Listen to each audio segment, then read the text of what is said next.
Hi guys, and welcome to today's session of the Hindu Decode by Geoid. നമ്മളിന്ന് എടുത്തിരിക്കുന്ന നമ്മുടെ ആദ്യത്തെ news Tamil Nadu ഗവൺമെൻറ്റിൻ്റെ ഒരു വളരെ നല്ലൊരു പോളിസിയാണ്, അല്ലെങ്കിൽ അവരുടെ ഒരു നല്ലൊരു ഇനിഷ്യേറ്റീവാണ് ഈ ഒരു കോളനി എന്നുള്ള ഒരു വാക്ക് എടുത്ത് കളയാൻ വേണ്ടിയിട്ടുള്ളതാണ്. ഇത് പ്രിലിംസിൽ കറണ്ട് അഫയേഴ്സിൽ നമുക്ക് പ്രതീക്ഷിക്കാം. And this particular news it connects to multiple parts of the syllabus. Okay, current അഫയേഴ്സിൽ ഇപ്പോൾ ഈ ഒരു തമിഴ്നാട് ഗവൺമെൻറ്റിൻ്റെ ആ ഒരു പോളിസി ഇനീഷ്യേറ്റീവിൽ നമുക്ക് പ്രതീക്ഷിക്കാവുന്നതാണ്. വളരെ നല്ലൊരു ഇനീഷ്യേറ്റീവാണിത്. പിന്നെ ഈ പോളിറ്റി ആൻഡ് ഗവേണൻസിൽ ഈ സ്റ്റേറ്റ് ഗവൺമെൻറ്റിൻ്റെ പവർ എന്താണ്, അതായത് ഈ പ്ലേസസ് അത് റീനെയിം ചെയ്യുന്നതിലോ അല്ലെങ്കിൽ പുതിയ പേര് കൊടുക്കുന്നതിലുള്ള അവരുടെ ഒരു പവർ എന്താണ്, എന്തിൻ്റെ അണ്ടറിൽ ഒരു കോൺസ്റ്റിറ്റ്യൂഷണൽ ആൻഡ് അഡ്മിനിസ്ട്രേറ്റീവ് പ്രൊവിഷൻസിൻ്റെ അണ്ടറിലുള്ള അവരുടെ ഒരു പവർ എന്തൊക്കെയാണ്, പോളിറ്റി ആൻഡ് ഗവേണൻസിൽ ഇമ്പോർട്ടൻ്റ് ആണ്. സോഷ്യൽ ഇഷ്യൂസ് വളരെ റെലവൻ്റ് ആണ്. അതേപോലെ മെയിൻസിലോട്ട് വരുന്ന സമയത്ത് ഇന്ത്യൻ സൊസൈറ്റി, GS പേപ്പർ 1 നമുക്ക് ഈ സേലിയൻ ഫീച്ചേഴ്സ് ഓഫ് ഇന്ത്യൻ സൊസൈറ്റി ഉണ്ടല്ലോ, ഡൈവേഴ്സിറ്റി ഓഫ് ഇന്ത്യ, അതിൽ തന്നെ ഈ കാസ്റ്റ് സിസ്റ്റവും പിന്നെ ഈ ഒരു സോഷ്യൽ പ്രാക്ടീസസിലുള്ള ഒരു റീജിയണൽ വേരിയേഷൻസ് ഒക്കെ നമുക്ക് നോക്കാനുണ്ട്. റിഫോം മൂവ്മെൻറ്റ്സിൻ്റെ റോൾ എന്താണ്, പെരിയാർ, അതേപോലെ ഇപ്പോൾ വൈക്കം സത്യാഗ്രഹം പോലെയുള്ള കുറേ കാര്യങ്ങളുണ്ട്, ഒരുപാടുണ്ട്. എനിക്ക് പെട്ടെന്ന് വന്നാൽ ഞാൻ പറഞ്ഞതാണ്. പെരിയാറിൻ്റെ പേര് പറയാൻ കാരണം തമിഴ്നാടായിട്ട് റിലേറ്റ് ചെയ്തിട്ടുള്ളതുകൊണ്ടാണ്. പിന്നെ സോഷ്യൽ എംപവർമെൻറ്റ്, പോളിറ്റി ആൻഡ് ഗവർണൻസിൽ ഈ welfare schemes and policies for the vulnerable section അല്ലേ. Though this is very symbolic, it's part of ആ ഇൻക്ലൂഷൻ പോളിസി. സ്റ്റേറ്റ് ഗവൺമെൻറ്റിൻ്റെ റോള്, ഈ ഒരു സോഷ്യൽ ജസ്റ്റിസും ഇൻറ്റഗ്രേഷനൊക്കെ വേണ്ടിയിട്ട് അത് അഡ്രസ്സ് ചെയ്യാൻ വേണ്ടിയിട്ടുള്ളതിന് സ്റ്റേറ്റ് ഗവൺമെൻറ്റിൻ്റെ റോൾ എന്താണ്. Article 14 constitutional provisions.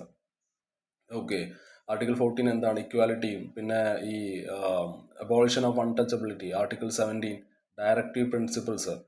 സോഷ്യൽ ജസ്റ്റിസിലുള്ള ഒരു ഡയറക്റ്റീവ് പ്രിൻസിപ്പിൾസ് എത്തിക്സിൽ ഇമ്പോർട്ടൻ്റ് ആണ്. So let's move on to the news.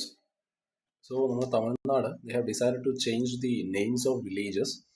അപ്പോൾ ഈ കോളനി എന്നുള്ള ഒരു വാക്ക്, അത് ഉള്ള വില്ലേജസിൻ്റെ പേരുകളൊക്കെ അവർ മാറ്റുന്നതായിരിക്കും. അല്ലെങ്കിൽ ഏതെങ്കിലും കാസ്റ്റ് ബേസ്ഡ് വാക്കുകളൊക്കെ ഉണ്ടാവില്ലേ, ഏതെങ്കിലും ഒരു വില്ലേജിന് അവരുടെ ജാതിയുമായിട്ട് ബന്ധപ്പെട്ട പേരുകളൊക്കെ ഉള്ള വില്ലേജസ് അല്ലെങ്കിൽ ഈ കോളനി എന്ന് വരുന്നതൊക്കെ എടുത്ത് മാറ്റാനാണ് ഇപ്പോൾ തീരുമാനിച്ചിരിക്കുന്നത്. In rural areas, because these names are used to mark places where lower caste people live. ഇപ്പോൾ 2025 ഏപ്രിൽ 29 തമിഴ്നാട്ടിലെ ചീഫ് മിനിസ്റ്റർ ആയിട്ടുള്ള MK സ്റ്റാലിൻ ലെജിസ്ലേറ്റീവ് അസംബ്ലിയിൽ അവിടെ അനൗൺസ് ചെയ്തത് ഈ കോളനി എന്നുള്ള പേരെടുത്ത് മാറ്റും റൂറൽ ഏരിയാസിൽ. ഇപ്പോൾ നിങ്ങളിപ്പോൾ അർബൺ ഏരിയാസിലോട്ട് നമ്മൾ വരുന്ന സമയത്ത് ഇപ്പോൾ റെയിൽവേ കോളനി അല്ലെങ്കിൽ വേറെ ഇതിലുള്ള ഈ ന്യൂസിലുള്ളത് ജയന്തർ കോളനി ഒക്കെയാണ്. സോ ഇങ്ങനത്തെ കോളനികൾ ഒരു കാസ്റ്റ് കൊണോട്ടേഷൻ ഉള്ള സാധനങ്ങളല്ല അല്ലേ. പക്ഷേ റൂറൽ ഏരിയാസിലോട്ട് വരുമ്പോൾ അവിടെയുള്ള ചില കോളനികളാണെന്നുണ്ടെങ്കിലും എന്തെങ്കിലും ഇപ്പോൾ ഇവിടെ ഈ ഒരു ന്യൂസിൽ വന്നിരിക്കുന്നത് ഈ പല്ലാപ്പട്ടി, പരിയപ്പട്ടി, നവിതൻകുളം, പാരിയൻകുളം, സക്കിലിപ്പട്ടി എന്നൊക്കെ പറയുന്ന കുറച്ച് ഇതൊക്കെ ചില ജാതിയുമായിട്ട് ബേസ് ചെയ്തിട്ടുള്ള അവരുടെ ജാതിയെ കാണിക്കുന്ന പേരുകളാണ് ആ സ്ഥലത്തിന്. സോ അത് ഒരിക്കലും നല്ലതല്ല. അത് വളരെയധികം ഒരു ജാതീയത ഇതാക്കുന്ന ഒരു സംഭവമാണ് എന്നാണ് പറഞ്ഞത്. ഇപ്പോൾ അത് മാറ്റാനുള്ള ശ്രമമാണ് അവർ നടത്തിക്കൊണ്ടിരിക്കുന്നത്. So Tamil Nadu has decided to change the names of villages that contain caste-based words or end with colony, because in rural areas ഈ ഇത്തരത്തിലുള്ള പേരുകൾ they are used to mark places where lower caste people live. ഇതൊരു type of social stigma അവിടെ ഉണ്ടാക്കുമെന്നാണ് പറഞ്ഞത്. അതായത് ആൾക്കാരുടെ ജാതി എന്താണ്, അത് അവരുടെ അഡ്രസ്സ് നോക്കിയിട്ട് അവരുടെ ജാതി എന്താണെന്ന് പറയാൻ സാധിക്കും. അതൊരു വലിയ തരത്തിലുള്ള ഒരു വിവേചനത്തിന് കാരണമാക്കും in daily life and even in official work. So ഈ ഒരു പുതിയ policy it aims to remove such names from official records to reduce this kind of prejudice and protect the dignity of these communities. ഈ ഒരു വാക്ക് എവിടെ നിന്നാണ് വന്നത്, ഇതിൻ്റെ ഒരു ഹിസ്റ്റോറിക്കൽ ബാക്ക്ഗ്രൗണ്ട് എടുക്കുന്ന സമയത്ത് ആ ഒരു ടേംസിന് വരുന്ന മാറ്റങ്ങൾ നമുക്ക് മനസ്സിലാക്കാൻ പറ്റും. ആ ഒരു വർണ്ണശ്രമ ധർമ്മ അത് ബേസ് ചെയ്തിട്ടുള്ള ഒരു സെഗ്രിഗേഷൻ, ആ ഒരു വർണ്ണസ്റ്റം ബേസ് ചെയ്തിട്ടുള്ള ഒരു സെഗ്രിഗേഷൻ ഏകദേശം തമിഴ്നാട്ടിലെ അല്ലാന്നുണ്ടെങ്കിൽ ഓവറോൾ ഒരു 12th century വന്നതാണ്. It led to the physical isolation of lower caste settlements. അപ്പോൾ ശരിക്കും ഈ കോളനി എന്നുള്ളത് it is often used by European powers. അവരുടേതായിട്ടുള്ള ഒരു റെസിഡൻഷ്യൽ ഏരിയാസിനെ അവർ വിളിച്ചിട്ടുണ്ടായിരുന്നതായിരുന്നു കൊളോണീസ് എന്നുള്ളത്. 15th century ഇപ്പോൾ യൂറോപ്യൻ കൊളോണിയൽസിലായിട്ടുള്ള ഇപ്പോൾ പോർച്ചുഗീസ് ആണെങ്കിലും സ്പാനിഷ്, ഡച്ച്, ബ്രിട്ടീഷും ഫ്രഞ്ചും ഇവരെല്ലാം കോളനി എന്ന് ഡിനോട്ട് ചെയ്തത് അവരുടേതായിട്ടുള്ള ഒരു യൂറോപ്യൻ അല്ലെങ്കിൽ ഒരു വൈറ്റ് സെറ്റിൽമെൻറ്റിനെയാണ്. പക്ഷേ നമ്മളിപ്പോൾ 12ാം സെഞ്ചുറിയത്തെ കാര്യം പറയുമ്പോൾ തമിഴ്നാട്ടിൽ, അതായത് റൂറൽ തമിഴ്നാട്ടിലെ ഹിസ്റ്ററി അവിടെ ഒരു ചെറിയൊരു ട്വിസ്റ്റ് എടുക്കുന്നുണ്ട്. ഓക്കെ, അതായത് 12ാമത്തെ സെഞ്ചുറിയിൽ ഈ ഒരു ജാതി ബേസ് ചെയ്തിട്ടുള്ള ജാതി ബേസ് ചെയ്തുകൊണ്ട് ഈ ലോവർ കാസ്റ്റ് കമ്മ്യൂണിറ്റീസിനെ അവർ ഈ ചെറിയ ചെറിയ അവരുടേതായിട്ടുള്ള കുഞ്ഞു കുഞ്ഞു വില്ലേജസിലോട്ട് അവർ ഒതുങ്ങാൻ തുടങ്ങി. ഓക്കെ, അതിനിട്ട പേരുകളായിരുന്നു ഇപ്പോൾ തമിഴ്നാട്ടിലെ Paraya street, Palla street, Harijan colony. Okay, ഇതിനെല്ലാം ഒരു വിച്ച് ക്യാരിഡ് ടൈപ്പ് ഓഫ് ഒരു അപകീർത്തികരമായിട്ടുള്ളൊരു മീനിങ് അവിടെ അതിന് വരാൻ തുടങ്ങി. പിന്നീട് കാലങ്ങൾ കഴിഞ്ഞപ്പോൾ ഈ കോളനി എന്നുള്ളത് ആ ഒരു ഇലീറ്റ് സെറ്റിൽമെന്റ് അത് മാറി. ഓക്കെ, നമ്മൾ 15th സെഞ്ചുറിയിൽ ഈ ഫോറിനേഴ്സ് അവരവരുടെ സെറ്റിൽമെന്റിനെ ആയിരുന്നല്ലോ. അപ്പോൾ ഈ ലീറ്റ് സെറ്റിൽമെന്റ് എന്നുള്ള ഒരു അർത്ഥം അവിടെ മാറുന്നുണ്ട്. Okay, instead it become associated almost entirely with Dalit neighbourhood. Okay, it is a very sharp and ionic reversal of its original prestige. So ancient Tamil ടെക്സ്റ്റിലടക്കം ഈ ചേരി എന്ന് പറയുന്ന വാക്ക്, ഓക്കെ, അത് കാണിച്ചത് ഒരു നോർമൽ സെറ്റിൽമെന്റ് ആണ്. ഓക്കെ, അവിടെ ഒരു തരത്തിലുള്ള ഇൻസൾട്ടും അവിടെ ആ ഒരു പേര് കൊണ്ട് വന്നിട്ടുണ്ടായിരുന്നില്ല. അങ്ങനെ ഒരു മീനിങ്, ഒരു ഇൻസൾട്ട് എന്നുള്ള മീനിങ് അവിടെ അതിനുണ്ടായിരുന്നില്ല. ഓക്കെ, ഈ തോൽക്കപ്പിയം എന്നൊക്കെ പറയുന്നത് ഒരു ഗ്രാമർ ടെക്സ്റ്റ് ആണ് തമിഴ്നാട്ടിലെ, അതായത് 7th സെഞ്ചുറി BC എഴുതിയ ഒരു ഗ്രാമർ ടെക്സ്റ്റ് ആണ്. വളരെ ഏൻഷ്യൻ്റ് ആയിട്ടുള്ള വൺ ഓഫ് ദ തമിഴ് സംഭവമാണിത് തോൽക്കപ്പിയം. സോ അതിലും പിന്നെ ഈ 5th സെഞ്ചുറി BC വന്ന ഒരു കുരുന്തൊകൈ, പിന്നെ അഹനനൂരു, ഇങ്ങനത്തെ കുറച്ച് സാധനങ്ങളിൽ ഈ ഒരു വാക്ക് ചേരി എന്നുള്ളൊരു വാക്ക് വരുന്നുണ്ട്. And it was very neutral. ഈ സിലപ്പതികാരം പിന്നെ നിങ്ങൾ കേട്ടിട്ടുണ്ടാവും, ഈ ഇളങ്കോവടികളുടെ സിലപ്പതികാരം 2nd സെഞ്ചുറി ഏൻഷ്യൻ ഇന്ത്യയിൽ പഠിച്ചിട്ടുണ്ടാവും. ഓക്കെ, അതിലടക്കം ഇതൊരു എപ്പിക്കാട്ടോ, തമിഴ് എപ്പിക്കാണ്. ഓക്കെ, സോ അത് ഈ കണ്ണകൈ പിന്നെ കോവാലൻ തമ്മിലുള്ള ഇവർ രണ്ടുപേരുടെ ഒരു സ്റ്റോറിയാണത്. സോ അതിലടക്കം പുറഞ്ചേരി എന്ന ഒരു വാക്ക് ഉപയോഗിക്കുന്നുണ്ട്. ഓക്കെ, ഔട്ട്സ്കേർട്സിന് പറയാൻ വേണ്ടിയിട്ട് അങ്ങനെ ഉപയോഗിക്കുന്നുണ്ട്. ഓക്കെ, സംടൈംസ് അത് ഈ ബ്രാഹ്മൺസിൻ്റെ ഹോം, അതായത് sometimes it refer to the homes of Brahmins, ഈ ഒരു പുറഞ്ചേരി എന്നതുകൊണ്ട്. ഓക്കെ, ഇതിൻ്റെ പണ്ടത്തെ ആ ഒരു യൂസേജാണ് നമ്മൾ പറഞ്ഞത്. സോ നമുക്കിവിടെ ഒരു ഷിഫ്റ്റ് കാണാൻ പറ്റുന്നത് 12ാമത്തെ സെഞ്ചുറിയോട് കൂടിയിട്ട് ഈ പെരിയ പുരാണം പോലെയുള്ള ടെക്സ്റ്റുകളിൽ, ഓക്കെ, ഇവിടെ തീണ്ടാച്ചേരി എന്ന് ഇതിന് പേരുകൾ മാറ്റം വരുന്നുണ്ട്. ഓക്കെ, അൺടച്ചബിൾ സെറ്റിൽമെന്റ്സ് ആ പേരിലുള്ളത് പോലെ തന്നെ തീണ്ടാച്ചേരി എന്ന വാക്കുകൾക്ക് മാറ്റങ്ങൾ വരുന്നുണ്ട്. ഓക്കെ, ഇത് ഈ ചോളന്മാരുടെ അണ്ടറിലെ ഒരു ഭക്തിയറ ടൈം ഉണ്ടല്ലോ. ഓക്കെ, ആ ഒരു ടൈമിൽ ചോളന്മാരുടെ അണ്ടറിലെ ഒരു കാസ്റ്റ് ഡിവിഷൻ വളരെയധികം അവിടെ പ്രശ്നമാവുന്നുണ്ട്. It has harden during the Bhakti era under the Chola rule. പിന്നീട് നിങ്ങൾ മിഡീവൽ ഇന്ത്യയിലോട്ടൊക്കെ വരുമ്പോൾ നിങ്ങൾ പഠിക്കും ഈ 14th സെഞ്ചുറി തൊട്ടിട്ട് 17th സെഞ്ചുറി വരെ. ഇപ്പോൾ വിജയനഗര എംപയർ ആണെന്നുണ്ടെങ്കിലും ബാക്കി വന്ന ഇപ്പോൾ നായക് റൂൾസ് ആണെങ്കിലും ഈ കാസ്റ്റ് ബേസ് ചെയ്തുകൊണ്ടുള്ള ആ ഒരു സെഗ്രിഗേഷൻ ഇത് വളരെയധികം എക്സ്ട്രീം ആവുന്നുണ്ട് ഈ ഒരു കാലഘട്ടങ്ങളിൽ. ഓക്കെ, പിന്നീട് ഒരു കൊളോണിയൽ പീരീഡ് വരുമ്പോൾ the British then recorded these caste linked names in official documents. Okay, പിന്നീട് അത് അഡ്മിനിസ്ട്രേറ്റീവ് യൂസിന് അവർ ഇങ്ങനത്തെ ഈ പേരുകളാണ് യൂസ് ചെയ്തിട്ടുണ്ടായിരുന്നത്. Okay, and they cemented them in administrative use. ഇപ്പം നമ്മുടെ ഗാന്ധിജിയൊക്കെ ഈ അൺടച്ചബിൾസിന് വേണ്ടിയിട്ട് ചിൽഡ്രൻ ഓഫ് ഗോഡ് എന്നുള്ള അതിൽ ഹരിജൻ എന്നുള്ള പേരൊക്കെ കൊടുത്തിട്ടുണ്ട്. പക്ഷെ പിന്നീട് ഇതിപ്പോൾ ഒരു സ്ഥലങ്ങളിൽ നമ്മൾ ആ ഒരു ഇപ്പോൾ ഹരിജൻ കോളനി എന്നൊക്കെ അത് പറയുകയാണെന്നുണ്ടെങ്കിൽ it still become A marker of segregation അല്ലേ. അതേപോലെ ഈ അയോധ്യദാസ് പണ്ഡിതർ എന്ന് പറയുന്ന ഒരു ഇന്ത്യൻ ആൻറ്റി കാസ്റ്റ് ആക്ടിവിസ്റ്റാണ്.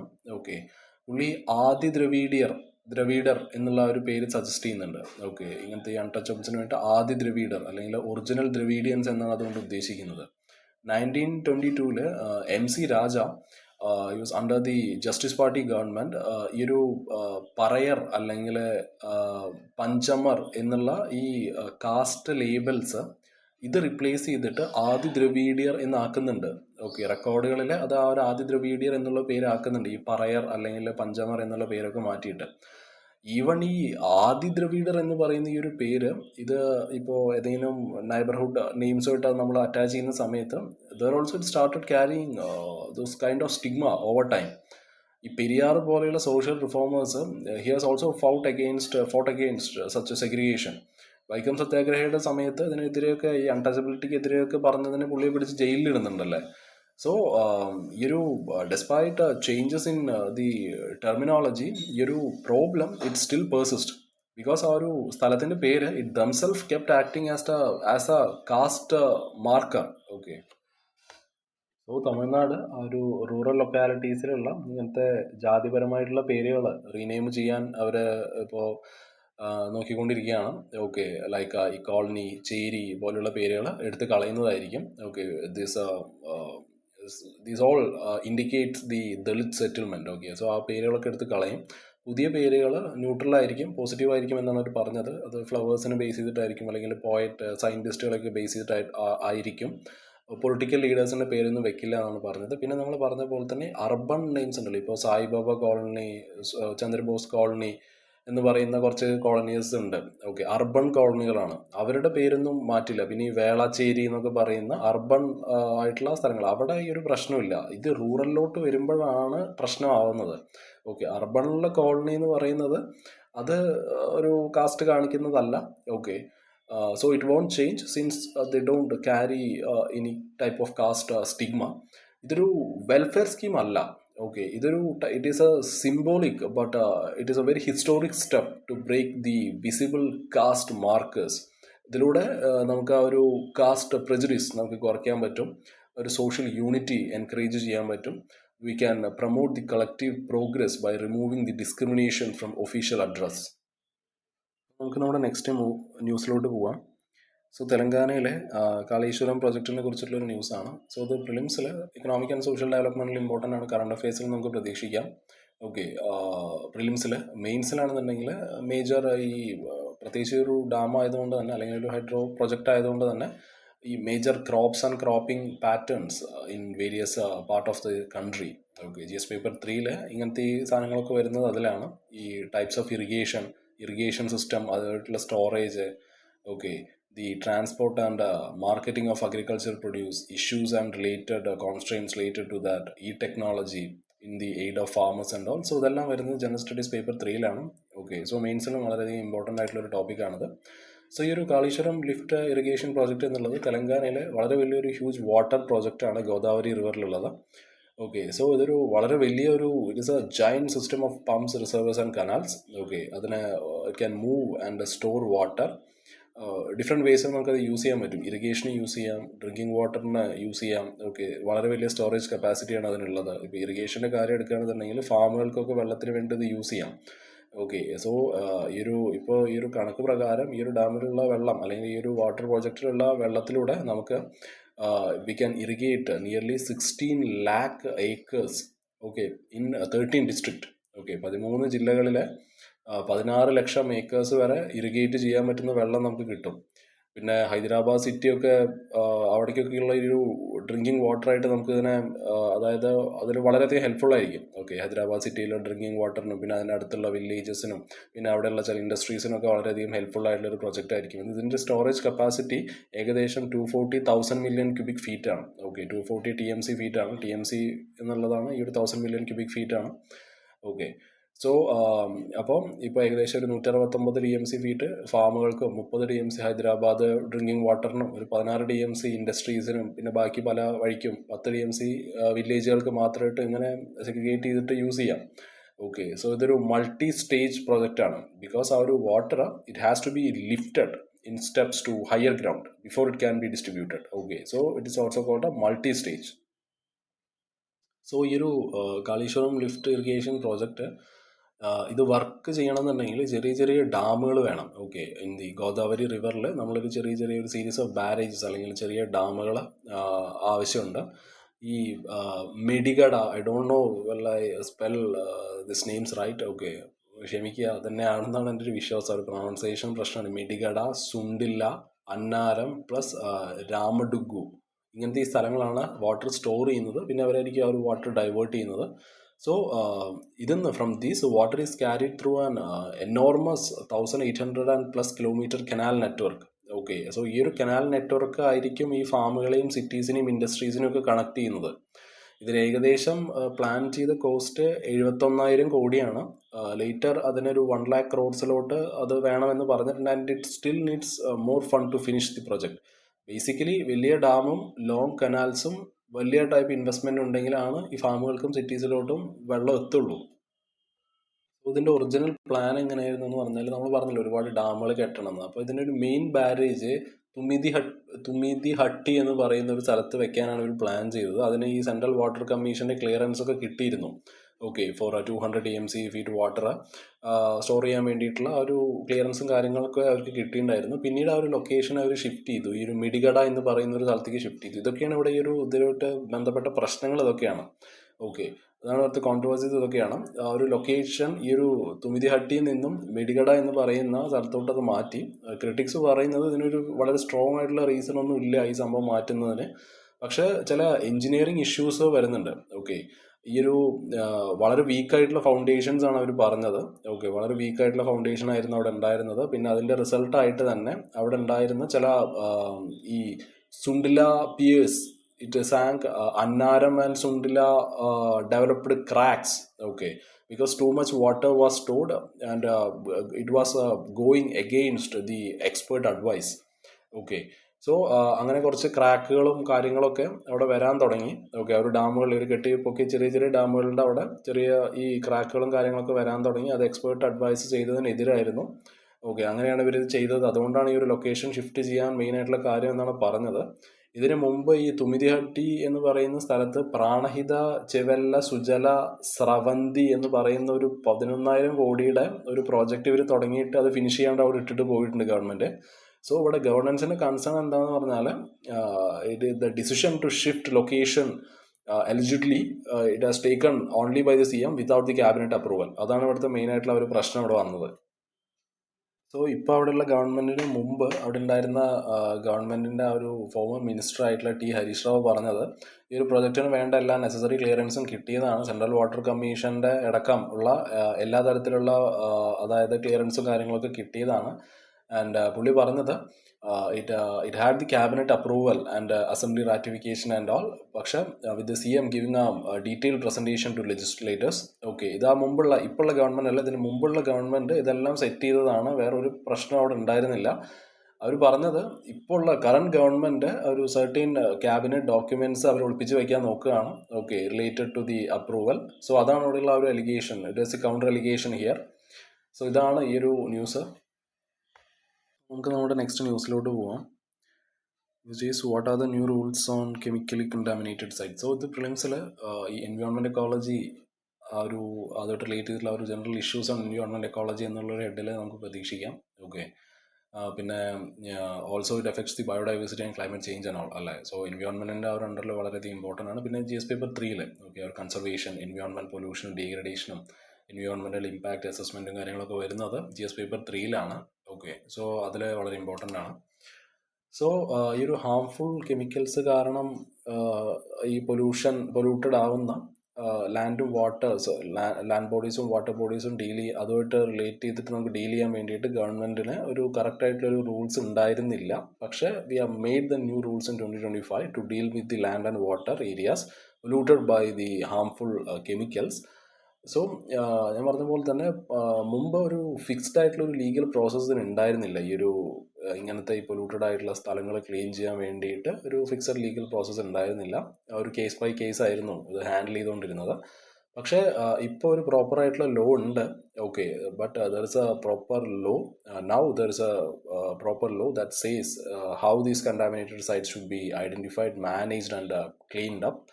ഇന്ത്യയിൽ ഏകദേശം ഇപ്പോൾ കണ്ടുപിടിച്ചത് 103, അതായത് 103 സച്ച് പൊല്യൂട്ടഡ് പ്ലേസസ് ഇപ്പോൾ ഉണ്ടെന്ന് കണ്ടുപിടിച്ചിട്ടുണ്ട്. പക്ഷേ ആ ഒരു ക്ലീനപ്പ് വർക്ക് ആകെ 7ഓളം സൈറ്റിൽ മാത്രമേ ഇവർ തുടങ്ങിയിട്ടുള്ളൂ. കണ്ടാമിനേറ്റഡ് സൈറ്റ്സ് എന്ന് പറഞ്ഞ് ഉദ്ദേശിക്കുന്നത് അതായത് ഈ മുമ്പ് it is a places where dangerous waste were dumped in the past. Okay, അത് അവിടുത്തെ മണ്ണിനെയും വെള്ളത്തിനെയും ഒക്കെ വളരെയധികം പൊല്യൂട്ട് ചെയ്യുന്നുണ്ട്. സോ അതാണ് ആ ഒരു കണ്ടാമിനേറ്റഡ് സൈറ്റ്സ് കൊണ്ട് ഉദ്ദേശിക്കുന്നത്. ഇത് ആൾക്കാരുടെ ആരോഗ്യത്തിന് വളരെയധികം ബാധിക്കുന്ന ഒരു കാര്യമാണ്. അതേപോലെ it will damage the nature അല്ലേ.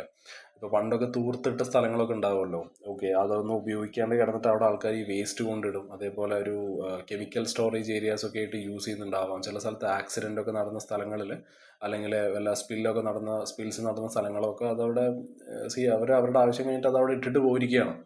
Many of the sites were created when there were no strict waste rules. ചില കേസസിൽ കമ്പനീസ്, ഇതിന് റെസ്പോൺസിബിൾ ആയിട്ടുള്ള കമ്പനികൾ അവർ അവിടെ പൂട്ടി പോവുകയാണ് ഉണ്ടായത്. പിന്നെ ആ സ്ഥലം അവിടെ വെറുതെ അവരവിടെ ഇട്ടിരിക്കുകയാണ്. ഓക്കെ, ഒരു കണ്ടാമിനേറ്റഡ് സൈറ്റായിട്ട് അത് അവിടെ ഇട്ടിരിക്കുകയാണ്. ആൻഡ് അവരുടെ കയ്യിൽ ആവശ്യത്തിന് കാശില്ല എന്നാണ് അവർ പറയുന്നത് to clean up the mess. അപ്പോൾ ഇവിടെ പുതിയ റൂൾസ് കൊണ്ടുവന്നു നമ്മൾ പറഞ്ഞല്ലോ. ഇതെങ്ങനെയാണ് ഇവിടെ വർക്ക് ചെയ്യാന്ന് നോക്കിക്കഴിഞ്ഞാൽ ആദ്യം റിപ്പോർട്ട് ഉണ്ടാക്കുക. എല്ലാ 6 മാസത്തിലും അവിടുത്തെ ഡിസ്ട്രിക്ട് അഡ്മിനിസ്ട്രേഷൻ ഏതൊക്കെ സൈറ്റുകളാണ് അല്ലെങ്കിൽ ഏതൊക്കെ പ്ലേസസ് ആണ് അത് കണ്ടാമിനേറ്റഡ് ആവാൻ ചാൻസ് ഉള്ള സ്ഥലങ്ങളുടെ ആ ഒരു ലിസ്റ്റ് നമ്മൾ പ്രിപ്പയർ ചെയ്യും. പിന്നീട് ഒരു ഇനീഷ്യൽ ചെക്ക് അവിടെ നടത്തി സ്റ്റേറ്റ് പൊല്യൂഷൻ കൺട്രോൾ ബോർഡ് അല്ലെങ്കിൽ വേറെ ഏതെങ്കിലും ഒരു അസൈൻ ബോഡി ആ ഒരു സൈറ്റ് വന്നിട്ട് ടെസ്റ്റ് ചെയ്യും. വിത്തിൻ 90 days ആ ഒരു ലിസ്റ്റ് ഇട്ടതിന് ശേഷം 90 ദിവസത്തിനുള്ളിൽ അവർ വന്ന് ടെസ്റ്റ് ചെയ്യും.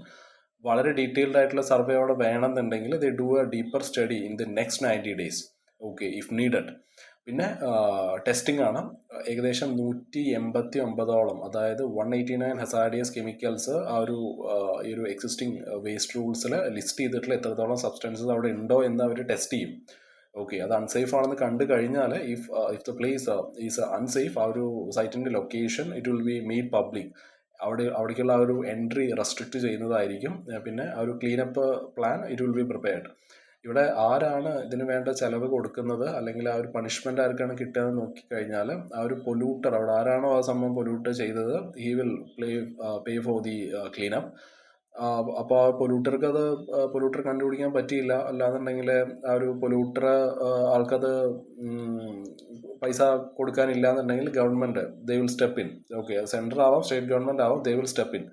ഈ ഒരു കണ്ടാമിനേഷൻ കാരണം അവിടെ ആരെങ്കിലും മരിക്കുകയോ അല്ലെങ്കിൽ അവിടെ ഏതെങ്കിലും ഒരു ഡാമേജ് ആ ഒരു സ്ഥലത്തിന് ഉണ്ടാവുകയോ സിവിയർ ഡാമേജ് അവിടെ ഉണ്ടാവുകയോ ചെയ്തു കഴിഞ്ഞാൽ there is a criminal punishment under the Bharatiya Nyaya Sanhita. Okay,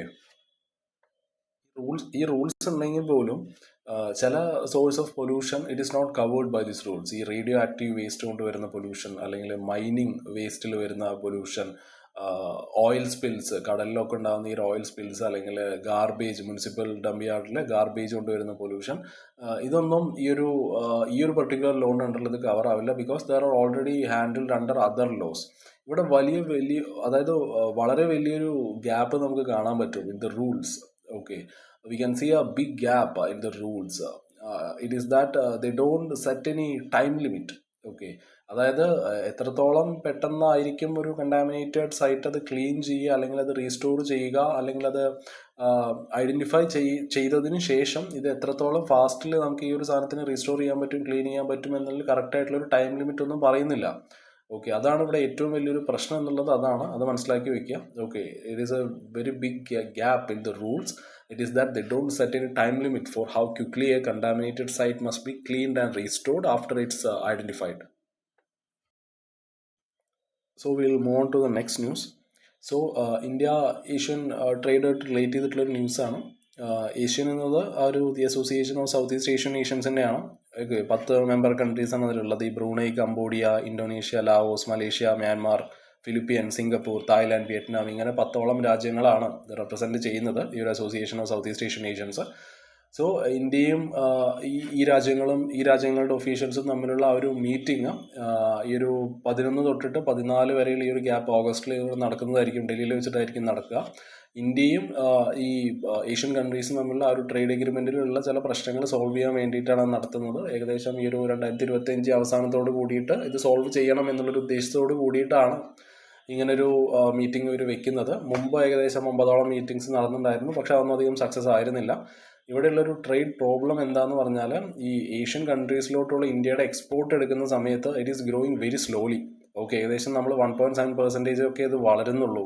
export നമ്മൾ അങ്ങോട്ട് ചെയ്യുന്ന എക്സ്പോർട്ട് വളരെ കുറവാണ്. പക്ഷേ ഇന്ത്യ അവരുടെ അടുത്തുനിന്ന് വാങ്ങിക്കുന്ന import it is growing much faster. Okay, ഇത് നമുക്ക് നല്ലതല്ല. 7.5% പെർ ഇയറിൽ അത് വളർന്നുകൊണ്ടിരിക്കുകയാണ്. ട്രേഡ് ഡെഫിസിറ്റിൻ്റെ കാര്യം എടുക്കുമ്പോൾ ഈ ഒരു ഇമ്പോർട്ടും എക്സ്പോർട്ടും തമ്മിലുള്ള ആ ഒരു ഗ്യാപ്പ് എടുക്കുന്ന സമയത്ത് 2017-18 കാലഘട്ടത്തിൽ $12.9 മില്യൺ ആയിരുന്നു ഡെഫിസിറ്റ്. 2024-25 ആയപ്പോൾ ഏകദേശം $45.2 ബില്യൺ ഡെഫിസിറ്റായിട്ട് $2 ബില്യൺ ഡെഫിസിറ്റായിട്ട് അത് കൂടാനുണ്ടായത്.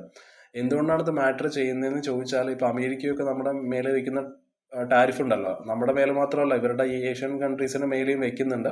സോ ഇതിപ്പോൾ നമുക്ക് 2 പേരുടെ ആവശ്യമായിട്ട് മാറിയിരിക്കുകയാണ്. So we need new trade partners. Okay, അതൊരു പ്രശ്നമാണ്. പിന്നെ നമ്മുടെ ഈ പീയൂഷ് ഗോയൽ ഉണ്ടല്ലോ, നമ്മുടെ പഴയ മന്ത്രിയായിട്ടുള്ള പീയൂഷ് ഗോയൽ പറഞ്ഞത് 2009 ഇവരുമായിട്ട് വെച്ചിട്ടുള്ള ട്രേഡ് ഡീൽ അത് വളരെ സില്ലിയാണ്. അങ്ങനത്തെ രീതിയിലാണ് പുള്ളി സംസാരിച്ചത്. ഓക്കെ, ഇതൊരു ഈ ഏഷ്യൻ കൺട്രീസ് ഇവർ ചൈനയുടെ ഒരു ബി ടീമായിട്ടാണ് ഇവർ കളിക്കുന്നത് എന്നാണ് പറഞ്ഞത്. ഓക്കെ, പക്ഷെ ഇപ്പൊ നമുക്ക് ബെറ്റർ റിലേഷൻസിന്റെ, അതായത് ഇപ്പോൾ റീസെന്റ് മലേഷ്യയുടെ പ്രൈം മിനിസ്റ്റർ ഇപ്പോൾ വിസിറ്റ് ചെയ്തിട്ടുണ്ടായിരുന്നു അല്ലേ, and he agree to speed things up. പിന്നെ ഈ റീജിയണൽ കോംപ്രിഹെൻസീവ് ഇക്കണോമിക് പാർട്ട്ണർഷിപ്പിന്റെ ഭാഗമായിട്ട് Asia Pacific trade bloc 2019 India അതിൽ ചേരാൻ വിട്ടുനിന്നു. Okay, India skipped joining the large Asia Pacific trade bloc in 2019. Okay, പിന്നെ ഇവിടെ മെയിനായിട്ട് നമ്മുടെ പ്രശ്നങ്ങളാട്ടോ നമ്മൾ പറയുന്നത്. പിന്നെ ഈ ചൈനീസ് ഗുഡ്സിന്റെ ഇഷ്യൂ, അതായത് നമ്മൾ ഭയക്കുന്നത് എന്താണെന്ന് പറഞ്ഞാൽ ഈ ഏഷ്യൻ കൺട്രീസ് വഴി ഇവർക്ക് ചൈനയായിട്ട് സൗത്ത് ചൈന സീയിലൊക്കെ ഇത്തിരി പ്രശ്നങ്ങൾ ഉണ്ടെന്നുണ്ടെങ്കിലും ഇവർ ചൈനയായിട്ട് ഇത്തിരി ഇതുള്ള ആൾക്കാരാണ്. ഓക്കെ, സോ ഈ ഒരു സൗത്ത് ഈസ്റ്റ് ഏഷ്യൻ നേഷൻസ് ഇതുവഴി ഇവരുമായിട്ടൊരു ട്രേഡ് നമ്മൾ കുറച്ചും കൂടി നമ്മൾ കൂട്ടിക്കഴിഞ്ഞാൽ ഇവർ വഴി, ഈ രാജ്യങ്ങൾ വഴി ചൈനയിൽ നിന്നുള്ള വളരെ ചീപ്പ് പ്രോഡക്ട്സ് ഇന്ത്യയിലോട്ട് എത്തും എന്നുള്ള ഒരു ഭയം കൂടി നമുക്കുണ്ട്. പിന്നെ ഇപ്പോൾ India is also negotiating with European union, Australia and New Zealand. Okay, മറ്റു ട്രേഡ് ഡീൽസുകളിലും നമ്മളിപ്പോൾ സംസാരിച്ചുകൊണ്ടിരിക്കുകയാണ്. പിന്നെ നമ്മുടെ prime minister Modi he will visit Malaysia in October. Okay, so അവിടെ ആയിരിക്കും അടുത്ത ഏഷ്യൻ സമ്മിറ്റ് നടക്കുന്നത്. അന്ന് ട്രംപും ഈ ഷീ ജിൻപിങ്ങും ഒക്കെ അവിടെ ഉണ്ടാവും എന്നാണ് പറയപ്പെടുന്നത്. പിന്നെ ഇന്ത്യയുടെ ട്രേഡ് ഗോൾസ് എന്തൊക്കെയാണെന്ന് പറഞ്ഞാൽ, ഒന്ന് ഇമ്പോർട്ട് സബ്സ്റ്റിറ്റ്യൂഷൻ്റെ കാര്യം എടുക്കുന്ന ടൈമിൽ we must make more things in India. Okay, ഈ വളരെ പുവർ ക്വാളിറ്റി ആയിട്ടുള്ള ഇമ്പോർട്ട് നമ്മൾ റെഡ്യൂസ് ചെയ്യണം. ഓക്കെ, ആ ഒരു ഇമ്പോർട്ട് സബ്സ്റ്റിറ്റ്യൂഷൻ്റെ കാര്യമാണ്. പിന്നെ ഫെയർ ആയിട്ടുള്ള മാർക്കറ്റ് ആക്സസ്. ഓക്കെ, ആ ഒരു ഡെഫിസിറ്റ് നമുക്ക് കുറയ്ക്കാൻ സാധിക്കണം. വളരെ സ്ട്രോങ് ആയിട്ടുള്ള സപ്ലൈ ചെയിൻസ് നമുക്ക് കൊണ്ടുവരാൻ പറ്റണം. ഓക്കെ, അതേപോലെ ഏതെങ്കിലും ഒരു രാജ്യത്തിന് മേലെയുള്ള ഓവർ ഡിപ്പെൻഡൻസ് നമുക്ക് കുറയ്ക്കാനും സാധിക്കണം. ഓക്കെ, ഇതാണ് ഇന്ത്യയുടെ ആ ഒരു മെയിൻ ആയിട്ടുള്ള ട്രേഡ് ഗോൾസ് ഇവിടെ. We'll move on to the next news. So India has set an example in lion conservation എന്നാണ് ഭൂപേന്ദ്ര യാദവ്, നമ്മുടെ environment forest and climate change ആയിട്ട് ലീഡ് ചെയ്തിട്ടുള്ള നമ്മുടെ ആ ഒരു മിനിസ്റ്റർ പറഞ്ഞിട്ടുള്ളത് അങ്ങനെയാണ്. സോ ഇന്ത്യയുടെ ആ ഒരു വൈൽഡ് ലൈഫ് കൺസർവേഷൻ സക്സസിനെ പറ്റിയിട്ട് എടുക്കുന്ന ടൈമിൽ സോ ഈ ഒരു ടോപ്പിക്ക് വളരെയധികം ഇമ്പോർട്ടൻ്റ് ആണ്. ഓക്കെ, എൻവയോൺമെന്റ് എക്കോളജിയിൽ ഇമ്പോർട്ടൻ്റ് ആണ്. ഓക്കെ, കറണ്ട് അഫയേഴ്സിൽ ഇമ്പോർട്ടൻ്റ് ആണ്. സോ 2025 ഏകദേശം 891 ലയൺസ് ആണ് ഗുജറാത്തിലുള്ളത് കണക്ക് പ്രകാരം. ഓക്കെ, 2020 അത് 674 674 ആയിരുന്നു. ഒരു 32% ഇൻക്രീസ് 5 വർഷത്തിനിടയിൽ നമുക്ക് കാണാൻ സാധിക്കുന്നുണ്ട്. വേൾഡിലുള്ള ഓൺലി ഏഷ്യാറ്റിക് ലയൺസ് ഇവിടെയാണ് ഉള്ളത്. ഓക്കെ, സോ ഏകദേശം 1889 ഇത് ഓൾമോസ്റ്റ് എക്സ്റ്റെൻഡ് ആയിരുന്നു. Okay, but now it is A success story.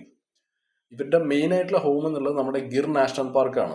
Okay, അതേപോലെ തന്നെ ഈ ദേവ്ഭൂമി ദ്വാരകയിലെ ഈ ബാർദ വൈൽഡ് ലൈഫ് സാങ്ച്വറി, ഇതൊരു പുതിയൊരു സ്പോട്ടാണ്. It is a new home, it is being developed. ഗുജറാത്തിൽ തന്നെ മറ്റൊരു സ്ഥലത്ത് വേറൊരു പുതിയൊരു home it is being developed, അതാണ് ഈ Barda wildlife sanctuary. Okay, Devbhumi Dwarka എന്നുള്ളത് ഗുജറാത്തിലുള്ള ഒരു സ്ഥലമാണ്. ഗവൺമെൻറ് ഏകദേശം ഒരു 189 കോടി സ്പെൻഡ് ചെയ്യുന്നുണ്ട്. ഓക്കെ, സഫാരി പാർക്കുകൾക്കും ഈ ബ്രീഡിംഗ് സെൻറ്റേഴ്സിനും ആൾക്കാർക്ക് കാണാനൊക്കെ വേണ്ടിയിട്ട് അതിൻ്റെ ഫെസിലിറ്റീസൊക്കെ സെറ്റ് ചെയ്യാൻ വേണ്ടിയിട്ട് ഏകദേശം 189 crores ഗവൺമെൻറ് സ്പെൻഡ് ചെയ്തിട്ടുണ്ട്. പിന്നെ ഇവിടെ ഉള്ളൊരു വളരെ സ്പെഷ്യൽ ആയിട്ടുള്ളൊരു കാര്യം എന്താണെന്ന് പറഞ്ഞാൽ, ഇവിടെയുള്ള ആ ഒരു മൽദാരി കമ്മ്യൂണിറ്റി, ഈ മൽദാരീസ് എന്ന് പറയുന്ന ആൾക്കാർ ഒരു പാസ്റ്റൽ കമ്മ്യൂണിറ്റിയാണ്. ഓക്കെ, ട്രഡീഷണൽ നൊമാഡിക് ആയിട്ടുള്ള ആൾക്കാരാണ്. ഓക്കെ, ഗുജറാത്ത് സൈഡിലാണ് ഇവരുള്ളത്. ഇവർക്ക് they are very closely associated with the bunny grass land. Okay, അതേപോലെ ഈ ഗിർ ഫോറസ്റ്റ് റീജിയൻസ് ഒക്കെ ആയിട്ട് ഇവർക്കുള്ള ബന്ധം വളരെയധികം വലുതാണ്. ഓക്കെ, ഇവർക്കൊരു സിംബയോട്ടിക് റിലേഷൻഷിപ്പാണുള്ളത് അവിടുത്തെ ലോക്കൽ ഇക്കോസിസ്റ്റമായിട്ട്, എസ്പെഷ്യലി ഈ ഒരു ഏഷ്യാറ്റിക് ലയൺസുമായിട്ട്. സോ ആ ഒരു ലോക്കൽ പാസ്റ്റോളിസ്റ്റ് ആൾക്കാർ they share land with the lions. They use the traditional knowledge to protect the livestock and wildlife. So ഇത് കാണിക്കുന്നത് എന്താണ്, ആ ഒരു ഹ്യൂമൻ വൈൽഡ് ലൈഫ് കോഎക്സിസ്റ്റൻസ് ഉണ്ടല്ലോ, അത് വർക്ക് ചെയ്യും എന്ന് കാണിക്കുന്ന ഒരു വളരെ നല്ലൊരു എക്സാമ്പിൾ ആണത്. ഈ ഒരു മൽദാരി കമ്മ്യൂണിറ്റി എന്ന് ഓർത്ത് വെച്ചോളൂ. മൽദാരീസ് എന്നുള്ള ആൾക്കാർ ഗുജറാത്തിലുള്ള ആ ഒരു പാസ്റ്റൽ കമ്മ്യൂണിറ്റിയാണ്. ഓക്കെ, അതേപോലെ നമുക്ക് ഈ പോളിസീസ് ആൻഡ് പ്രോഗ്രാംസിനെ പറ്റിയിട്ട് പറയുമ്പോൾ ഈ പ്രൊജക്ട് ലയൺ എന്ന് പറയുന്ന ഒരു പരിപാടി നമുക്കുണ്ട്. Okay, it is a special program for Asiatic lions. അതേപോലെ തന്നെ ഈ ടൈഗർ, എലിഫന്റ്, ഡോൾഫിൻ, ഇപ്പോൾ ഗ്രേറ്റ് ഇന്ത്യൻ ബസ്റ്റേർഡിനൊക്കെ വേണ്ടിയിട്ടുള്ള സ്പെഷ്യൽ പ്രോഗ്രാംസ് നമുക്കുണ്ട്. Okay, so it is part of a big cat alliance. ഈ ഒരു പ്രൊജക്ട് ലയൺ എന്നൊക്കെ പറയുന്നത് it is part of a big cat alliance with 97 countries. ഇവിടെ ടെക്നോളജി കൺസർവേഷന് വേണ്ടി നമ്മൾ യൂസ് ചെയ്യുന്നുണ്ട്. നമ്മൾ AI യൂസ് ചെയ്യുന്നുണ്ട്. Okay, to track and monitor the animals and we are sharing technology globally to help other countries to protect big cats. Okay, ഇന്ത്യയുടെ ഒരു big picture എടുക്കുന്ന സമയത്ത് ടൈഗർ റിസർവ്സിൻ്റെ ഒക്കെ കാര്യം എടുക്കുമ്പോൾ 47 നിന്നും 58 അത് കൂടിയിട്ടുണ്ട്. Okay, India has 70% of the world's tigers. Okay, ഇന്ത്യയിലാണ് 70% ലോകത്തിലെ ടൈഗേഴ്സ് ഉള്ളത്. ഇന്ത്യയിലാണ് 70%. സ്നോ ലെപ്പേർഡ്സിൻ്റെ കാര്യം എടുക്കുകയാണെന്നുണ്ടെങ്കിൽ ഏകദേശം 714 സ്നോ ലെപ്പേർഡ്സ് ഇന്ത്യയിലുണ്ട്. ഇപ്പോൾ നമ്മൾ ആഫ്രിക്കൻ ചീറ്റാസിനെ തിരിച്ച് ഇന്ത്യയിലോട്ട് കൊണ്ടുവന്നിട്ടുണ്ട്. ഒരു ചീറ്റ റീഇൻട്രൊഡക്ഷൻ നമ്മൾ ചെയ്തിട്ടുണ്ട്. We are tackling the climate threats like heavy rain and cyclones and all. ഒരു ഗ്ലോബൽ റോൾ എടുക്കുന്ന സമയത്ത് 7ഓളം big cat species it lives across 97 countries. ഈ ജാഗോറും പ്യൂമ പോലെയുള്ള സാധനങ്ങളൊക്കെ ലാറ്റിൻ അമേരിക്കയിൽ മാത്രമേ ഉള്ളൂ. സോ 7ഓളം ഈ വലിയ ബിഗ് കാറ്റ് സ്പീഷീസ് ഉണ്ട്. ഏകദേശം they live across 97 countries. And India is pushing for international cooperation in conservation. Okay.